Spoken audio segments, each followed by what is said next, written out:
माताजी महाराज साहब और मेरे संयम धन की दायिका परम पूज्या सदगुरुवर्या उपप्रवर्तने मरुधरा शिरोमणि डॉक्टर श्री राजमती जी महाराज साहब के पावन चरण कमलों में कोटि शरण।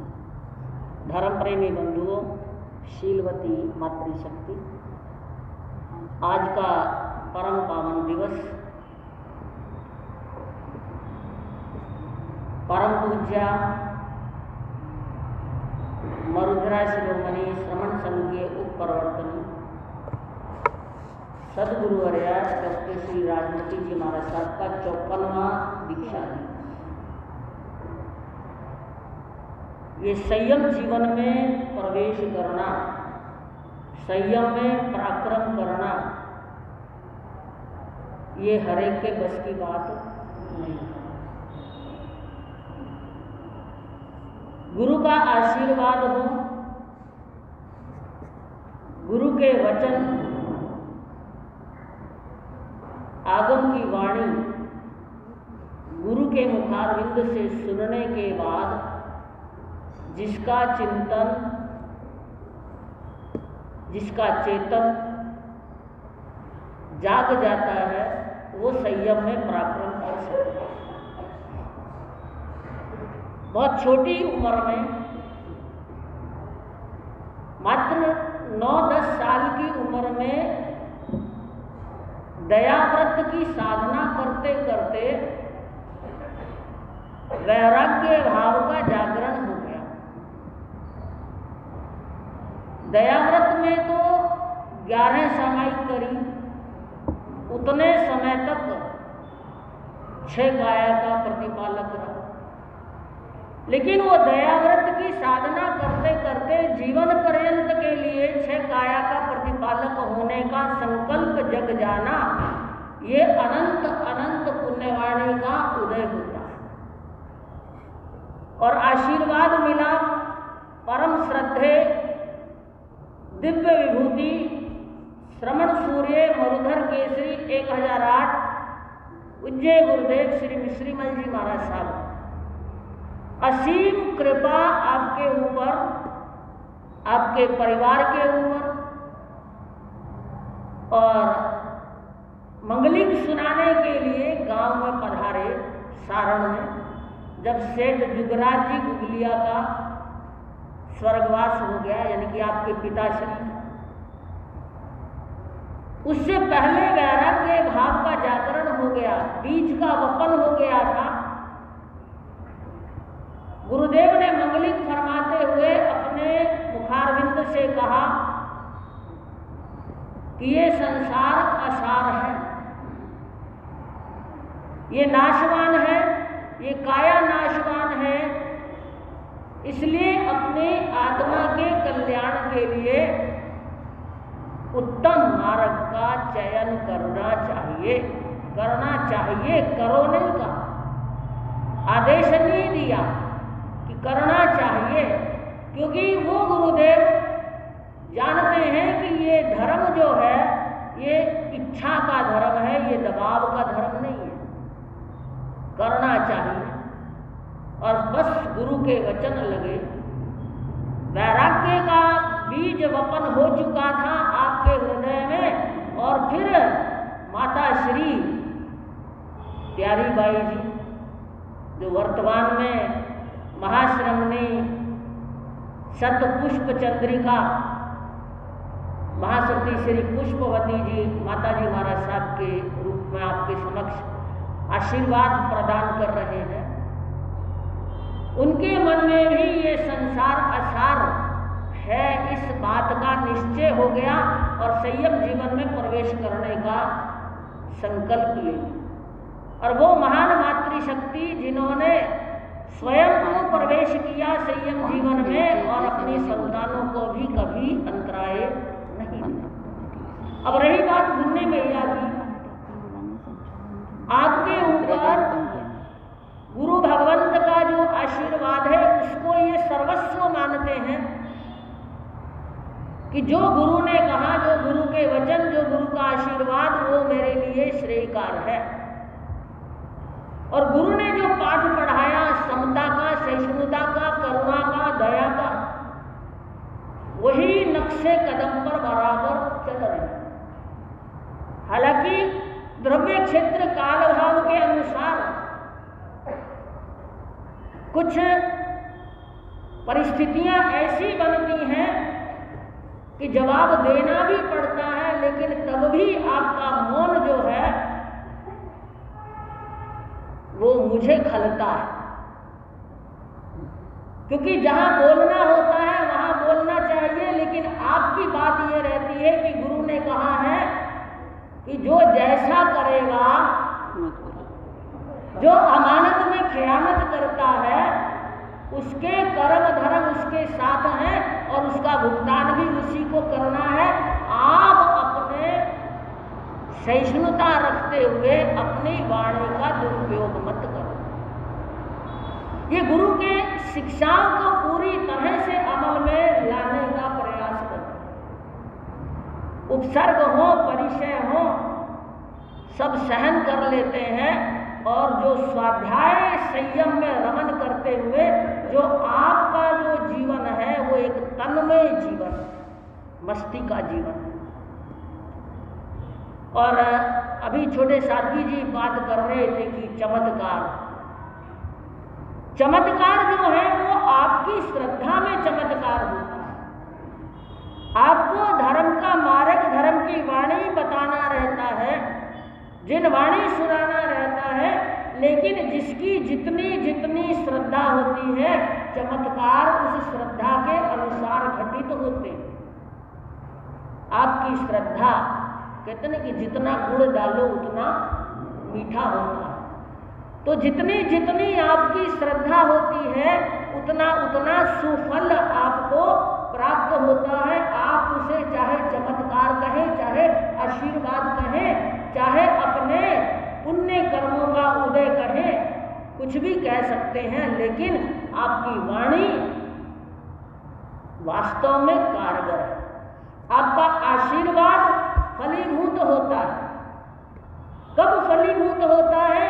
जब आप सरलता रखते हुए, विनम्रता रखते हुए गुरु के आदेश की पालना करते हैं, सही आदेश की पालना करते हैं, तो वो आशीर्वाद, वो चमत्कार, वो सब कुछ घटित हो जाता है। ये गुरुवर्य श्री जी की भद्रता, भव्यता और दिव्यता जो गुरु के आशीर्वाद से प्राप्त की है, साधना में परिलक्षित होती है। और उसी भव्यता, उसी दिव्यता के चलते, उसी भद्रता के चलते बहुत जो है वो विनम्रता ग्रहण कर लेते हैं। बहुतों के मन में ये विनम्रता का गुण आ जाता है, और जहाँ विनम्रता का, सरलता का गुण आ जाता है, उनके ऊपर कृपा विशेष बरसती है। सबसे बड़ी बात है कि ब्रह्म मुहूर्त की साधना, ब्रह्म मुहूर्त को आप मानते हैं कि जो साधना ब्रह्म मुहूर्त में की जाती है उसकी मस्तिष्कीय शक्ति जो है वो बहुत ज़्यादा जागृत रहती है।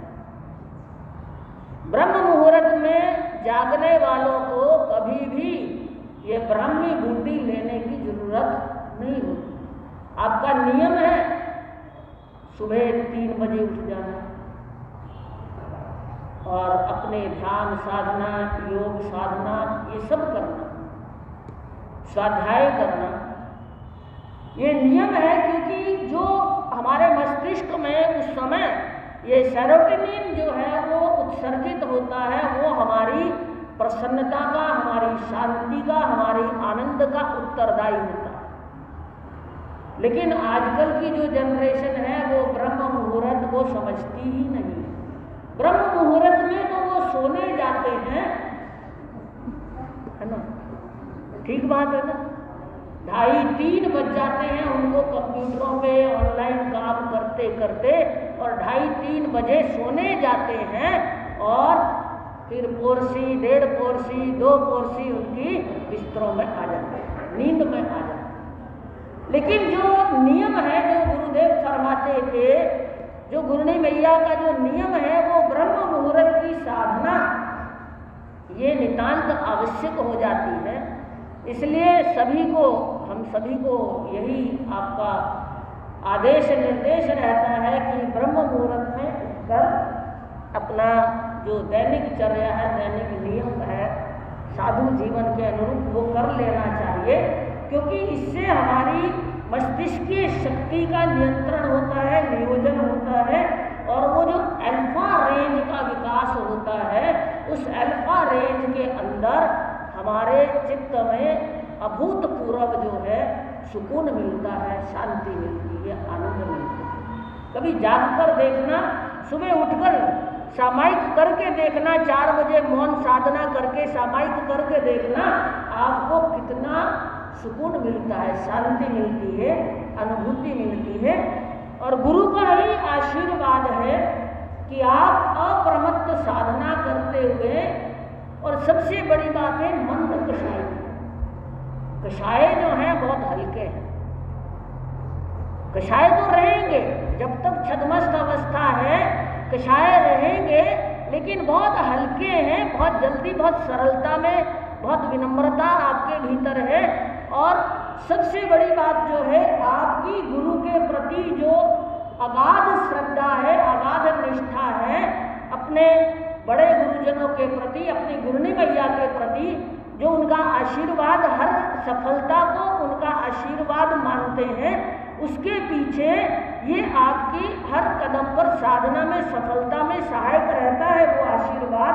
और आप जानते हैं ये संकल्प बल और पुरुषार्थ, संकल्प बल भी मजबूत है और पुरुषार्थ भी कमजोर नहीं है, पुरुषार्थ भी कमजोर नहीं है। और स्वाध्याय जिसको तप मानकर करते हैं, वो स्वाध्याय का जो तेज आपको प्राप्त होता है, उस तेजस्विता के चलते जितने भी विरोधाभास हैं वो अपने आप शांत हो जाते हैं, क्योंकि आपका एक ही सिद्धांत है जो गुरु का आशीर्वाद है।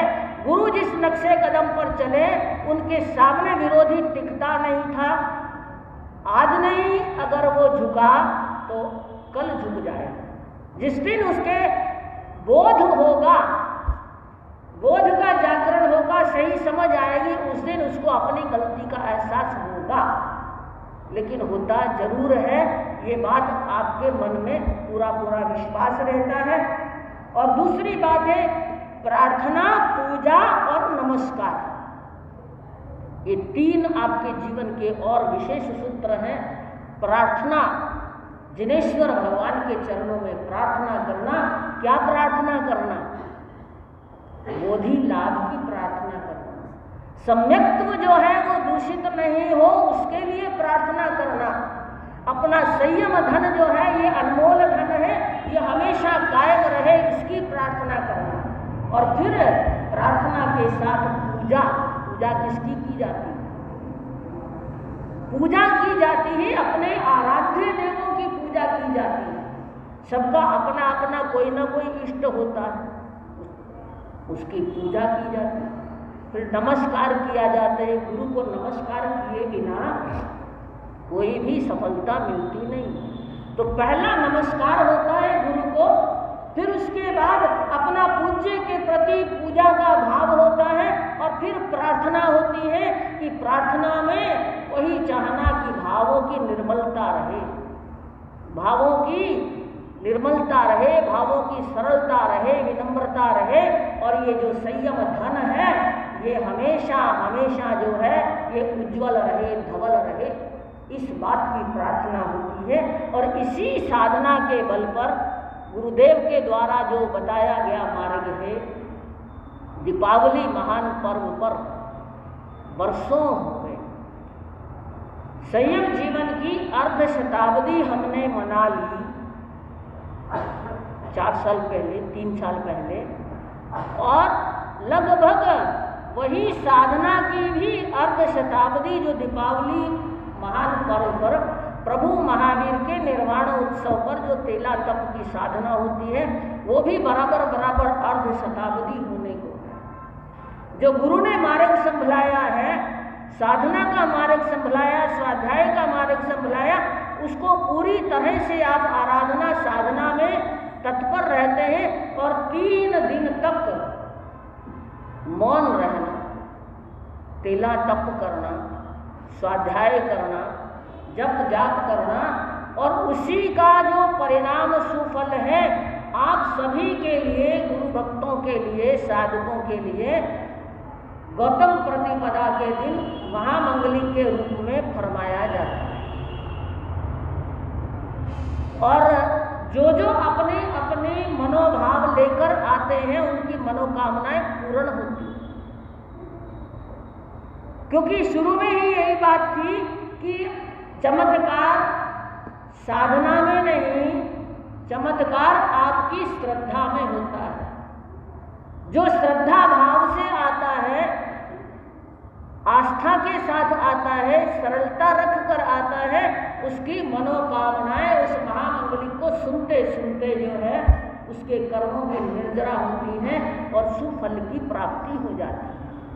और ऐसे महान महान जो श्रावक हैं, जो 1 साल से नहीं, 2 साल से नहीं, लगातार 25-25, 30-30 साल से इस दीपावली पर्व के अगले दिन जो है रामासमा का दिन जिसको बोलते हैं, उस दिन आकर उनको मंगलिक लेना ही है, चाहे कैसी भी परिस्थिति हो।